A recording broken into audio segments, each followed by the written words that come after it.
I've said it once, I'll say it again. The Chicago Cubs need a closer.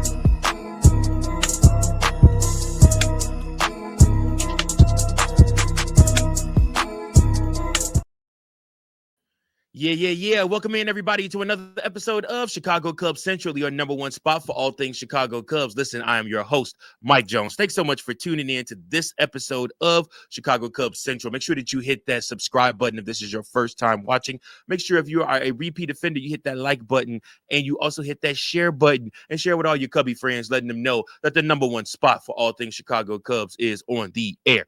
Now, with that being said, y'all, listen. We have been doing the experience with the listener viewership appreciation episodes, and I appreciate each and every last one of you all that have already reached out, that have already done episodes. Some of those guys will repeat and come back again, as well as we're looking for new faces to come on the show and be a part of the show. Now, if you want to be a part of the show, two things you got to do. You got to make sure that you are subscribed to the pod, but then you also have to make sure that you reach out to me at 217-816-5498, or you can contact me at Chicago Cubs Baseball 1992 at gmail.com, or it might be Cubs Baseball 1992. I think it's Cubs Baseball 1992 at gmail.com. Either way, reach out to your boy. Would love to have you on the episode with me. It's been such a fun time. I've really enjoyed the guests that we've had already. And stay tuned, because next week, y'all, I have a huge surprise coming for you guys. I'm excited to do this episode coming up. You guys are going to love it. I'm excited to bring it out to you. We're going to have a good time with that one too. So big things on the horizons for Chicago Cubs Central. Make sure you guys stay tuned for all of that. Now, that being said, listen, the Chicago Cubs need a closer. We have not identified who that closer will be just yet. Right now, it is of the mindset that it will be Daniel Palencia, is what we assume the closer role will be for the Chicago Cubs. However, Daniel Palencia has proven that at some points in his career, he just was not able to be that closer that we needed him to be, giving up big hits, not being able to close close games, giving up runs, and allowing teams to come back. Now, Daniel Palencia was used all different types of ways when it came to the postseason. In the postseason, Daniel Palencia put up numbers and showed you exactly who he is and what he could be. So his 2025 stats, he is 6-10 with a 3.86 ERA, 110 strikeouts, 23 saves. He led the Cubs in saves. His role, so he led the Cubs in saves with the full season of closing opportunities. The team has been leaning on him as the go-to in the ninth and the projections for early 2026. So again, he did prove some things in 2025 as a closer, but the role is still somewhat volatile for him. The Cubs will likely want some insurance or a platoon advantage behind him, just in case things don't work out for Daniel Palencia or he ends up getting injured. Now, remember, any good clubhouse does not simply rely on one person to close games. Now, it is great to have your types of Edwin Diaz's or guys like that you could throw out there that you know are just going to be shut down closers for you. However, that's not always guaranteed. So for the Chicago Cubs, they are going to have to look and get creative with this. Now, let's look at who the Chicago Cubs have as far as depth that could potentially already be in-house, that could also be closer material or at least setup material for the Chicago Cubs. So, you guys already know how I feel about Caleb Thielbar. Caleb Thielbar is a lefty setup guy. He's a multi-inning eater guy. In 2025, he had a 3-4 record with a 2.64 ERA, 56 strikeouts, and 58 innings pitched with one save. His role with the team, he was a lefty matchup weapon and an experienced setup man. He was very effective against lefties and tough to hit in tight spots. He got the Chicago Cubs a lot of outs in games that were treading close, where he needed to keep the score close or keep the Chicago Cubs with the lead. He's an ideal fit as a 7th, 8th inning bridge to the closer. He doesn't have closer track record, but valuable high leverage depth for Caleb Thielbar. Caleb Thielbar proved himself not only in the regular season for the Chicago Cubs, but he proved himself in the postseason for the Chicago Cubs so much that they said, hey, why don't we offer him a contract to have him come back again for the 2026 season? So he might likely be in that lefty setup multi-inning role for the Chicago Cubs once again. Now, last but not least, in-house, let's look at Phil Maton, who is who 2025 stats, he had a combined ERA between the teams that he was with, the Cardinals and the Rangers, of 2.79 ERA. He had 81 strikeouts in 63 games. Again, he's signed to solidify middle to late innings in 2026 for the Chicago Cubs. He's a superb multi-inning versatility type of pitcher. He can handle seventh and eighth inning and spot save chances. He's a great complement to Palencia in that role. So he's somebody that you can absolutely look up and say, okay, he can be your veteran setup bridge type of guy to either get you to Palencia, or let's say you use Palencia 2 days in a row and you're trying to go for a 3-game win streak, or you're trying to sweep a series, then you may go to Phil and give him the ball for the final game to try to get those last outs. And he's definitely somebody you could depend on like that. So who else do the Chicago Cubs have? Other depth arm pieces. Gavin Hollowell is another depth piece. Hoby Milner is another depth piece. Porter Hodge will hopefully be back and be healthy for this coming season. Ethan Roberts is still with the team. These guys all have bullpen roles, but none project as primary ninth inning options without a closer signing. So the Cubs have depth, but only Palencia has serious closing experience. The other arms are excellent bridge pinch roles, but no proven shutdown closer, hence the market need.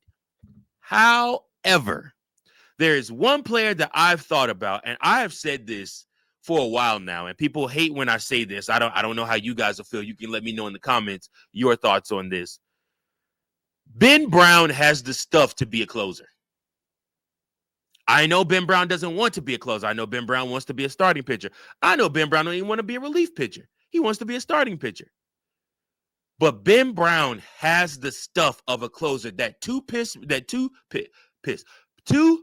mix that he provides for the Chicago Cubs is nasty and filthy when he's located.